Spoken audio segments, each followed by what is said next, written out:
Hey everyone, and welcome back to the channel. Settle in, dim the lights, grab that comfy blanket, and let's just ease into tonight's tale. We're going to drift through a story that honestly feels like something out of a particularly strange dream you have after eating too much cheese. No need to sit up straight, no need to focus too hard. Just let my voice and the curious twists and turns of history wash over you.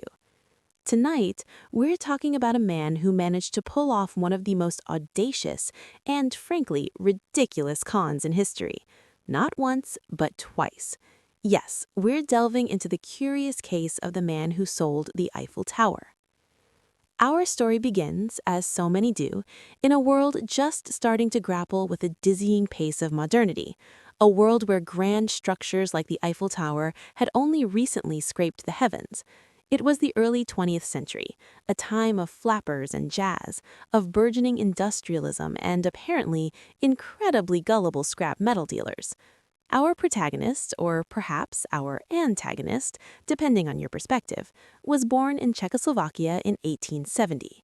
His name, if you can believe it, was Victor Lustig. And yes, Lustig actually means funny or jovial in German, which feels almost too on the nose for a man who made a career out of elaborate pranks on the unsuspecting wealthy. Victor, from an early age, seemed to possess that certain spark, that glimmer in his eye that suggested he wasn't going to be content with a quiet life. He was intelligent, charming, and had a facility for languages, eventually mastering 5 of them. These, of course, are excellent qualities for a diplomat, a scholar, or, as it turns out, a world-class con artist. He wasn't just good, he was exceptionally good. He was the kind of person who could sell ice to an Eskimo, or, as we'll soon discover, the Eiffel Tower to a Parisian businessman. Before his grand Parisian escapades, Lustig honed his craft in a rather unconventional setting, transatlantic ocean liners. Ah, the golden age of travel, where the wealthy and the naive were often cooped up together for days on end, just ripe for the picking. Lustig developed a series of scams, often involving a rigged card game or a money printing machine, a rather ingenious contraption that supposedly duplicated banknotes. Of course, it didn't actually print money, it was a clever box that would slowly duplicate one real bill inserted by the mark over several hours. The machine would dispense one real bill, convincing the mark it worked, and then Lustig would sell them the machine for a tidy sum, promising them untold riches. By the time they realized they'd bought a fancy wooden box, Victor was usually long gone, charming his way into another first-class cabin on another luxury liner. He was a man of leisure, always impeccably dressed, always exuding an air of sophistication and trustworthiness. Because, of course he did. That's how these things work. His reputation, or perhaps his legend, began to spread through the underworld, and probably through the polite society he so skillfully exploited. But it was in 1925 that Victor Lustig decided to aim for something truly monumental. He set his sights on Paris, the City of Lights, a city renowned for its beauty, its culture, and apparently its susceptibility to an absurdly bold swindle. Now let's talk about the Eiffel Tower for a moment. Built for the 1889 World's Fair, it was initially met with a fair bit of public disdain. Many Parisians considered it an unsightly monstrosity, a temporary eyesore that ruined the city's aesthetic. Even Gustave Eiffel, its creator, probably didn't imagine it would stand for centuries. The general sentiment, even in the 1920s, was that it was a bit of a relic, a terrible, expensive maintenance headache for the city. This widespread grumbling, this low hum of discontent, was music to Victor Lustig's ears. It provided the perfect, albeit incredibly shaky foundation for his master plan. Lustig, ever the meticulous planner, gathered as much information as he could about the Parisian government, and specifically the department responsible for public works. He learned that the cost of maintaining the aging iron structure was indeed a frequent topic of debate among city officials. He also discovered that due to political squabbles and budget constraints, public projects often moved at a glacial pace, shrouded in layers of bureaucracy and secrecy. This, my friends, was his in. He then forged official-looking stationery, complete with the appropriate government seals and letterheads. He dispatched letters to 6 of the most prominent scrap metal dealers in Paris, inviting them to a highly confidential meeting to discuss a matter of utmost national importance. The letters were phrased with just the right blend of officialese and urgency, hinting at a top-secret government initiative that required discretion above all else. Because, of course, dismantling the most iconic landmark in France would be a matter of discretion. The scrap metal dealers, naturally, were intrigued. A government contract of this magnitude could make their fortunes. They arrived at the meeting, held in a plush suite at a fancy Parisian hotel. Lustig understood the importance of setting the scene, of projecting an image of authority and legitimacy. He introduced himself as Deputy General Director André Poisson, a name he just pulled out of thin air, presumably, and he had a rather startling announcement to make. He explained, in hushed tones, that the city of Paris had come to a difficult but necessary decision. The Eiffel Tower, despite its iconic status, was proving to be too expensive to maintain. Its structural integrity was a growing concern, and the cost of repainting it every 7 years alone was astronomical. The public, he lamented, was growing tired of the temporary eyesore. Therefore, the government had decided, with great reluctance, to dismantle it. Now, pause for a moment and consider this. The Eiffel Tower. Dismantling it. It sounds utterly preposterous, doesn't it? Like something out of a cartoon. And yet Lustig presented it with such gravity, such conviction, that these seasoned businessmen actually bought it. This speaks volumes about Lustig's charisma, certainly, but also about the cynical undercurrents of Parisian society at the time. The very idea that such a monumental symbol could be considered a burden was apparently not entirely unbelievable to these particular individuals. They had probably heard whispers, seen newspaper articles lamenting the tower's upkeep. Lustig simply magnified those whispers into a roaring, albeit incredibly fabricated, government decree. He stressed the secrecy of the operation. The public, he explained, would be outraged if they knew the truth too soon. The government wanted to avoid panic, protest, and sentimental outbursts. Therefore, the entire dismantling and the sale of its constituent parts, thousands upon thousands of tons of prime wrought iron, had to be handled with extreme discretion. The chosen scrap metal dealer would be bound by strict confidentiality agreements. This, of course, was merely a clever tactic to prevent any of the dealers from actually verifying his story with legitimate government officials.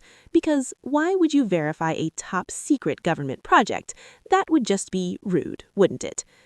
Lustig then led the dealers on a private inspection of the Eiffel Tower, riding in a rented luxury car, pointing out areas of rust and general disrepair, all the while subtly assessing their individual levels of credulity. He spoke authoritatively about the logistics of the dismantling, the tonnage of iron, the complexities of the bids. He was, in essence, putting on a masterful performance, and his audience was completely captivated. After the inspection, Lustig invited the dealers back to the hotel for the submission of their bids. He allowed them a few days to prepare their proposals, giving them just enough time to feel the urgency, but not enough to dig too deeply into his story. When the bids came in, Lustig, after careful consideration, or more accurately after picking his mark, announced that he had chosen André Poisson. Why Poisson? Well, Lustig had sensed that Poisson, despite being a successful businessman, felt a certain insecurity, a desire to be accepted into the upper echelons of Parisian society. He also seemed particularly eager to secure such a prestigious, albeit secret, government contract. Lustig, ever the psychologist, played on these vulnerabilities. He invited Poisson to a private meeting where he revealed, with a sigh, that there was a small complication. This complication, as you might have guessed, involved money. Not for the Eiffel Tower, oh no, that was a done deal, but for Lustig himself.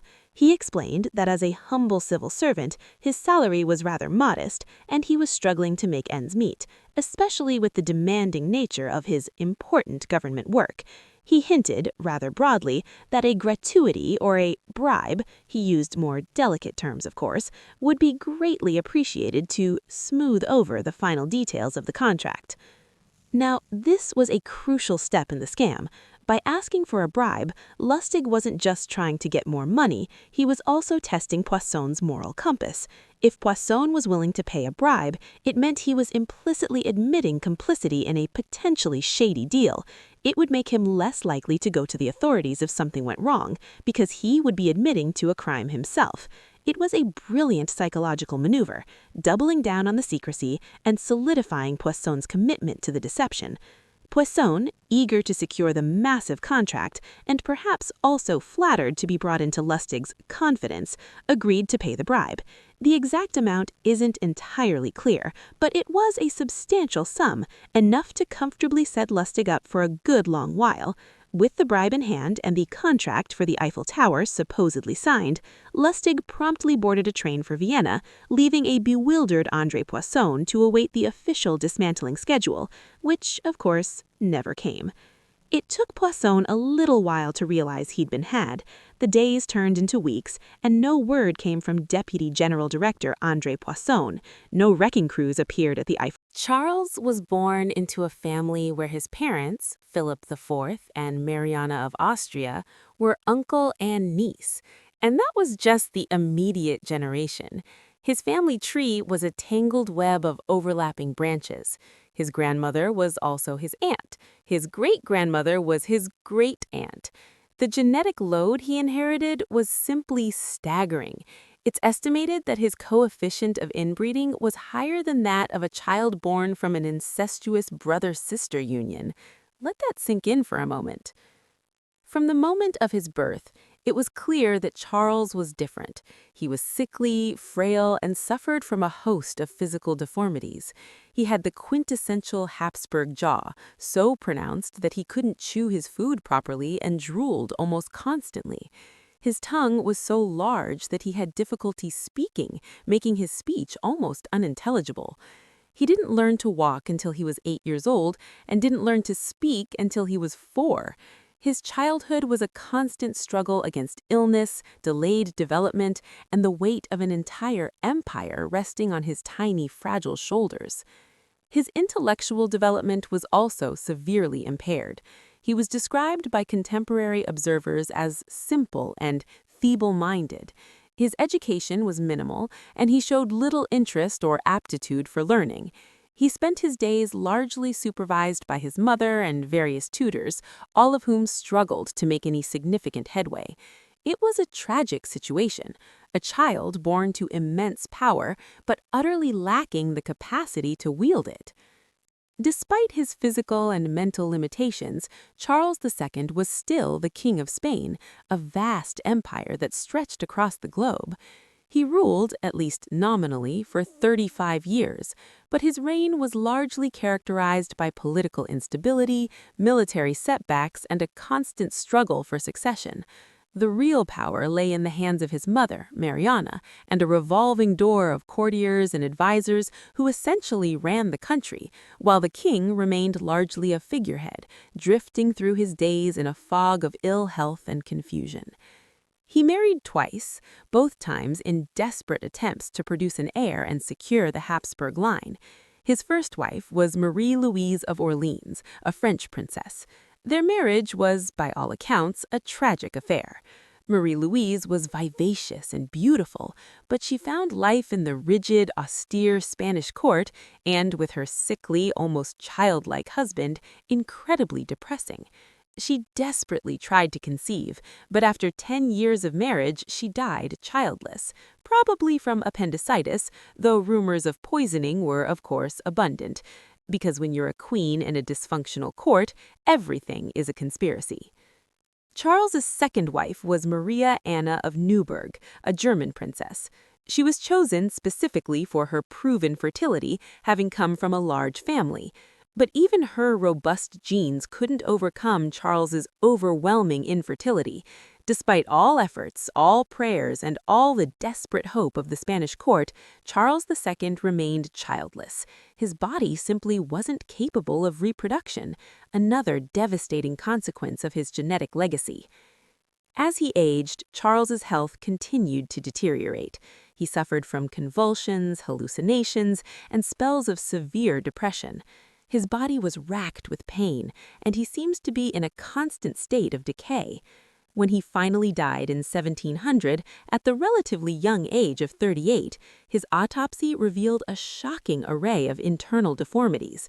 His heart, it was said, was the size of a peppercorn, his lungs corroded, his intestines putrefied, and his brain filled with water. His body, in essence, was a medical marvel of genetic catastrophe. His death, without an heir, plunged Europe into the War of the Spanish Succession, a brutal conflict that reshaped the geopolitical landscape for decades. The war was fought, essentially, over who would inherit the vast Spanish Empire, an empire that had been left to crumble in the hands of its final, inbred monarch. It was a tragic end to a dynasty, a cautionary tale written in the very DNA of its rulers. The Habsburgs, in their relentless pursuit of power through marriage, had inadvertently engineered their own biological downfall. Let's now gently float further north, to another royal family with its own unique set of quirks and, at times, incredibly unfortunate lives. We'll leave the intensity of the Spanish Habsburgs behind for a moment and perhaps drift towards a slightly different flavor of royal dysfunction. Because while inbreeding was a common thread, the ways in which these royal lives unraveled were as varied as the crowns they wore.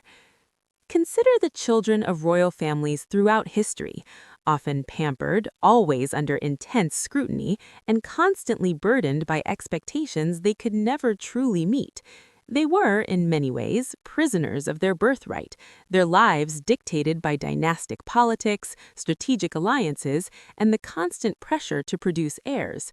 And for many of them, particularly the ones who were sickly or perceived as weak, childhood was less a period of innocent joy and more a long, drawn-out rehearsal for an often unhappy adult life. Take, for instance, the many young princes and princesses who, throughout the Middle Ages and early modern period, were shuffled around Europe like political chess pieces, engaged at infancy, married off as teenagers, often to complete strangers. Their personal happiness was rarely a consideration. Their primary purpose was to secure alliances, to merge bloodlines, and, above all, to produce healthy, legitimate heirs. And what happened when they weren't healthy, or when they failed to produce heirs? Well, that's where things got really interesting, and often quite sad. The pressure was immense, and the consequences of perceived failure could be dire, ranging from annulment to accusations of witchcraft or divine displeasure. Because, again, it was never just bad luck. It always had to be something grander, something more dramatic. Let's think about Henry VIII of England, for example. We all know the story, of course. 6 wives, 2 beheadings, 2 annulments, 1 died, 1 survived. But beneath the dramatic headlines of his marital woes lies a more subtle, equally tragic narrative about his children, or rather his desperate longing for a male heir. Henry's obsession with producing a son was arguably the driving force behind much of his reign's turmoil. And for his daughters, Mary and Elizabeth, this obsession created a childhood steeped in insecurity, legitimacy questions, and the constant threat of disinheritance. Mary, born to Catherine of Aragon, was initially the apple of her father's eye, a legitimate princess and heir apparent. But when Catherine failed to produce a surviving male heir, Mary's world was turned upside down. Her parents' marriage was annulled, she was declared illegitimate and separated from her mother. Imagine being a young girl, adored one day, cast aside the next, all because of your mother's inability to give your father a son. It's the kind of emotional whiplash that would scar anyone, let alone a royal child with the weight of an entire empire resting on her tiny, fragile shoulders. Then came Anne Boleyn, and with her another daughter, Elizabeth. Elizabeth's early years were probably a bit sunnier than Mary's, since she was initially seen as the legitimate heir to the throne. But then Anne Boleyn, too, failed to produce a living son, and we all know what happened to Anne Boleyn. Suddenly, Elizabeth, like her older sister, found herself declared illegitimate, her future uncertain, her very existence a political liability. She was raised in the shadow of her father's unpredictable temper and the ever-present question of her own right to the throne. These were royal children living in opulent palaces, surrounded by servants, yet utterly lacking the security and emotional love that many children take for granted. Their value was tied entirely to their dynastic utility, their ability to either be a male heir or marry someone who could produce one. Their personal lives, their emotional well-being, were secondary to the grand, often cruel game of royal succession. And what about the princes who did manage to be born? Henry VIII finally got his son, Edward VI, with Jane Seymour. But Edward was a sickly child from the start, frail and often ill. He reigned for only 6 years, dying at the age of 15, his brief reign marked by intense religious turmoil and the desperate attempts of his advisors to secure a Protestant succession. Edward's childhood was dominated by his education, groomed to be the perfect Protestant king, but also by constant concerns about his health. He was a delicate flower, nurtured for a role he was physically unable to fulfill for long. The narrative of sickly royal children is a common one throughout history, a testament to the harsh realities of pre-modern medicine and, yes, often, the unfortunate consequences of royal inbreeding. Infant mortality rates were astronomically high, even for royalty. Many children didn't survive past their first year, let alone to adulthood. And those who did often carried a host of ailments, from scrofula, the king's evil, ironically, believed to be cured by the touch of a monarch, to various genetic disorders that were simply misunderstood or attributed to divine displeasure. It's easy to look back and see these lives as footnotes in grand historical narratives, but each one was a real child, navigating a world of immense pressure and often crushing disappointment. Their spoiled status, in the sense of material wealth, often masked a deeper poverty of emotional security and genuine freedom. They were pampered prisoners. We were just touching on George III, weren't we? Poor, misunderstood George. For a long time, history just labeled him the Mad King, the man who lost the American colonies and spent his later years shouting at the wind. But if we look closer, through that hazy, sleepy lens of the past, we see a man who was perhaps just another victim of his own biology. Modern historians suspect he suffered from porphyria, a genetic blood disorder that can cause severe abdominal pain, blue urine, and, most famously, acute mental confusion. Imagine being the king of the most powerful empire on earth, yet you're trapped in a mind that occasionally decides a nearby oak tree is actually the king of Prussia.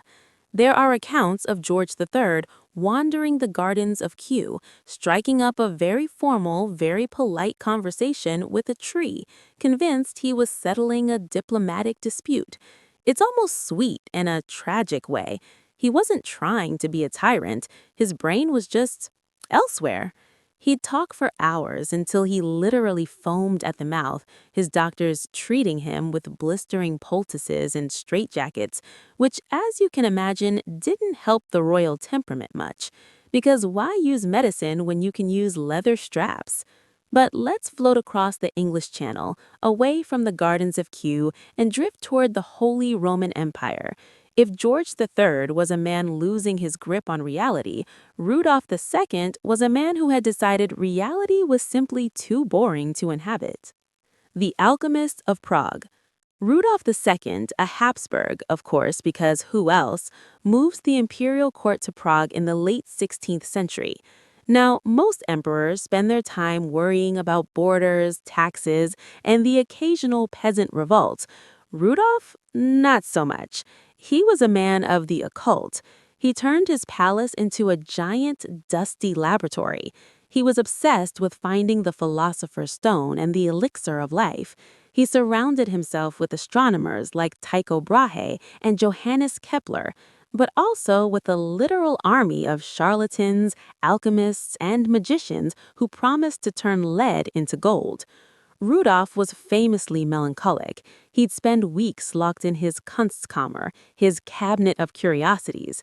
This wasn't just a shelf of knickknacks. It was a sprawling hoarder's paradise of the bizarre. He had unicorn horns, likely narwhal tusks, the skeleton of a giant, and jars of preserved basilisks. He was more interested in a two-headed calf than he was in the looming threat of the Ottoman Empire. Because he was so socially anxious and prone to deep depressions, he eventually stopped seeing people altogether. He'd hide behind curtains during meetings or simply refuse to sign any state papers for months at a time.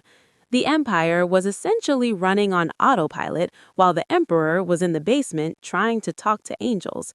His family, the ever-practical Habsburgs, eventually looked at each other and said, "Okay, this is getting a bit weird even for us." They eventually staged a slow-motion coup, declaring him state incapable. He died in his palace, surrounded by his clocks and his curiosities, a man who ruled an empire but couldn't quite rule his own mind. The boy king of the sunless court. Now, let's drift back to the theme of those sad, sickly royal children we mentioned earlier. It's one thing to be an eccentric adult, it's quite another to be a child whose entire existence is a medical experiment. Let's float over to the court of France once more, but a bit earlier, to the time of Louis XIII. Before he was the king who worked with Cardinal Richelieu, he was a little boy named Louis. His childhood was recorded in agonizing, day-by-day detail by his personal physician, Jean Herouard. And let me tell you, it was a nightmare of wellness that would make a modern parent faint. Little Louis was subjected to constant, and I mean constant, medical intervention. In 1 year alone, this child was given over 200 enemas and bled dozens of times. The doctors believed that the more purging a royal body endured, the healthier it would be. Because, obviously, if you're a king, your insides must be perfectly pristine. He was also whipped frequently. This wasn't necessarily out of cruelty, but because of a bizarre pedagogical theory that the spirit of kingship had to be beaten into a child to prevent them from becoming soft. Imagine the psychological toll. You are told you are a semi-divine being chosen by God, yet you are being held down by doctors for painful procedures and then beaten by your tutors for not standing up straight. It's no wonder Louis XIII grew up to be a stuttering, deeply insecure man who had a difficult time forming emotional connections. He was obsessed with the minute details of his own digestion, understandable given his childhood, and preferred the company of his hunting dogs to his courtiers. He was a king who could lead an army but couldn't have a normal conversation with his wife, Anne of Austria, for years. They lived in the same palace, yet were essentially strangers drifting past each other in the halls of the Louvre like ghosts in silk stockings. The tragedy of the prince in the tower archetype. There is a certain quiet, cold sadness to the lives of royal children who never even got the chance to be eccentric adults. Let's drift into the shadows of the Tower of London. We've all heard of the princes in the tower, Edward V and his brother Richard. But think about the life leading up to that. They were children of the Wars of the Roses. Their lives were a series of frantic moves from one castle to another, always protected by men with swords, always aware that their very names were a death warrant to someone else. They weren't children, they were titles with legs. When their father, Edward VIII, died, they weren't mourned as children who lost a parent, they were seized as assets. Their uncle, Richard III, or whoever your villain of choice is, put them in the tower. At first, they were seen playing in the gardens, shooting bows and arrows, just two boys in the sun. Then they were seen less and less. Then they were seen only behind windows. And then, silence. The horror here isn't a reveal, it's the flat gray reality that they simply ceased to be. They were erased from the world so quietly that the world didn't even notice for a while. No dramatic battle, no final words, just two beds that stayed empty and a crown that moved to a different head. It's the ultimate expression of the royal condition. You are everything until you are suddenly and very quietly nothing. The Romanov sisters, the gilded cage. Let's glide back to the Romanovs for a moment. We talked about Alexei, but what about his sisters? Olga, Tatiana, Maria, and Anastasia. They were known as OTMA, a collective entity. Their lives were a strange blend of Victorian modesty and imperial luxury. They lived in the Alexandra Palace, largely isolated from the outside world. Their mother, Alexandra, was so paranoid about their health and their reputation that she kept them in a kind of monastic bubble. They slept on hard camp beds, took cold baths, and were expected to spend their days sewing, praying, and tending to their brother. While the rest of Europe was entering the age of the automobile, the cinema, and the airplane, these girls were living in a 19th century time capsule. They were some of the most famous teenagers in the world, yet they had almost no friends outside their own family circle. They'd go on cruises on the imperial yacht, the Standard, but even then, they only interacted with the sailors and their hand-picked officers. There's a profound loneliness in their diaries. They write about the weather, their brother's bruises, and the occasional crush on a handsome officer who they were forbidden to speak to. They were waiting for a future, marriages to other European princes, lives as queens of foreign lands, that was never going to come. They were dressing up in beautiful lace dresses for a world that was already burning outside their gates. When the revolution came and they were moved to Siberia, their lives became even more constricted. They sewed jewels into their corsets, a secret treasure that they hoped would buy their freedom. It's a tragic image. 4 young women, weighted down by diamonds and pearls, hidden in their underwear, walking into a basement in Yekaterinburg.